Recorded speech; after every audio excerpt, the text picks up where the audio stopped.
एक एक श्लोक महामंत्र है, एक एक अर्धाली।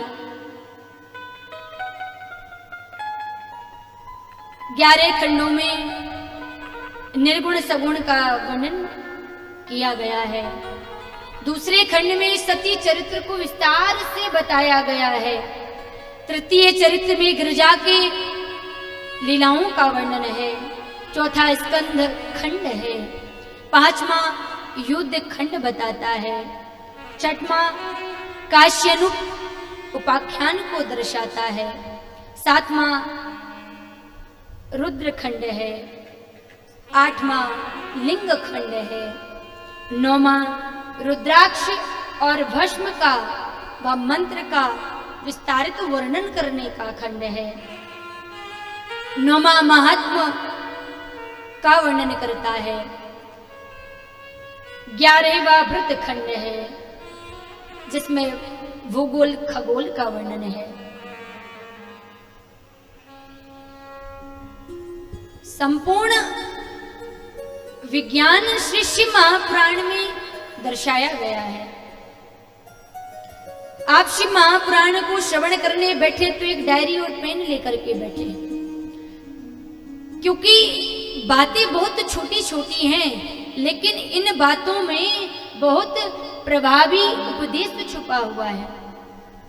ना जाने कौन सी बात आपके जीवन में बदलाव स्थापित कर दे। शिव महापुराण हमारे जीवन को कैसे जीना है ये बताता है। शिव महापुराण हमारे जीवन में व्यवहार कैसा होना चाहिए ये दर्शाता है। भगवान शिव कैलाश पर्वत पर बैठे हैं, उनके जैसा कोई वक्ता नहीं हो सकता है। और सच बताऊं तो इस व्यासपीठ पर बैठ करके गायन करना या उपदेश करना बिना महादेव की कृपा के कतई भी संभव नहीं है, क्योंकि यहाँ के वक्ता स्वयं सदाशिव हैं। उनसे बड़ा कोई वक्ता नहीं हो सकता है और उनसे बड़ा कोई श्रोता नहीं हो सकता है। उनसे बड़ा कोई गुरु नहीं हो सकता है जीवन में, और उनसे बड़ा कोई शिष्य नहीं हो सकता है। राम को देख रहे हैं, देखते देखते नेत्रों में अश्रु बहने लगे, आविर्भाव हो गए महादेव। जीवन खत्म हुआ तो जीवन मैं क्या किया मैंने, इस बात का सतत चिंतन बना रहे। सीखना है तो भगवान भोलेनाथ से सीखिए। जिसे एक बार जीवन में प्रभु का प्यार मिलता है, उसी वजह आंसुओं के हार का उपहार मिलता है। ना पूछो दिल की बेकली का हाल मत पूछो, न तन से प्राण जाते हैं न प्राणाधार्य मिलता है, न कोई वैद्य मिलता है न कोई उपचार मिलता है। दूर रहने पर भी ना जाने क्या क्या बात होती है। जब इस हृदय के तार से जब उस हृदय का तार मिलता है, तो मुझे आप जैसा सावला सरकार मिलता है। ये महादेव की पद्धति है। भगवान महादेव राम राम भजते हैं। भगवान शिव के सामने कोई राम बोले दे, सर्वस्व ले जाइए, आप मुझसे मेरा लोक ले लीजिए। महादेव कह रहे हैं, आप कहें तो मैं अपने जीवन की सारी तपस्या दे दूं, लेकिन आप मुझे एक बार राम राम अपनी वाणी से बोलकर सुना दीजिए। सुनना चाहते हैं? सच में आप सभी बहुत जिज्ञासु श्रोता हैं। शांत मुद्रा आप लोगों की दर्शा रही है कि कुछ मिले, कुछ मिले, कुछ मिलता जाए। आज प्रथम दिवस से मैं जानती हूँ, और ये अक्सर होता है, व्यवस्थाओं में समय लगता है और पहले दिन थोड़ा सा विलंब से ही कार्यक्रम शुभारंभ हो पाता है। अब मैं तो कल से आ गई थी, कल का इतना सुंदर वातावरण था, आप सब देखते तो आंसू आ जाते खुशी से देख करके। किशन अग्रवाल जी का पुत्र कह रहा था, नितिन भैया पापा जी आप आइए तो क्या तैयारी की है, देख करके बेहोश हो जाओगे।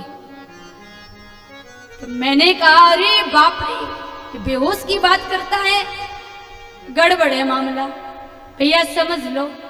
बोले नहीं नहीं दीदी, बच्चे हैं बहुत उत्साहित हैं। राहुल भैया, हमारा निवास जिनके यहाँ, प्रहलाद जी के यहाँ, श्रीमती सुनीता अग्रवाल जी, बहुत सुंदर तायल परिवार अद्भुत है। हमारे उड़ीसा वाले स्वामी जी, परम पूज्य स्वामी श्री सत्प्रज्ञानंद सरस्वती जी की अविरल कृपा इस परिवार पर, इस सरिया ग्राम पर है। अभी गुरु पूर्णिमा में हमारा वहां जाना भी हुआ और स्वामी जी की आज्ञा का ही मैं पालन कर रही हूं आप लोगों के मध्य में।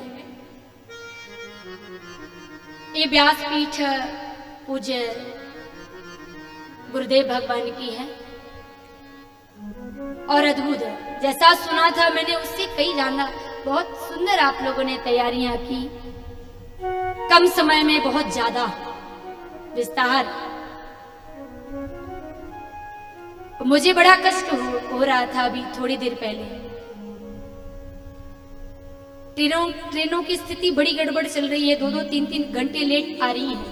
संगीतज्ञ भाई बंधु लेट हो गए और हमारे सब भक्त विचलित हो रहे थे, कब कथा शुरू हो, कब कथा शुरू हो। और मैं अंदर आराम करते हुए मैं विचार कर रही थी कि इन लोगों को क्या दे दूं, परोस दूं क्या, क्योंकि ये लोग तो बड़े भूखे श्रोता हैं, इनको भोजन से मतलब नहीं है, भजन से मतलब है।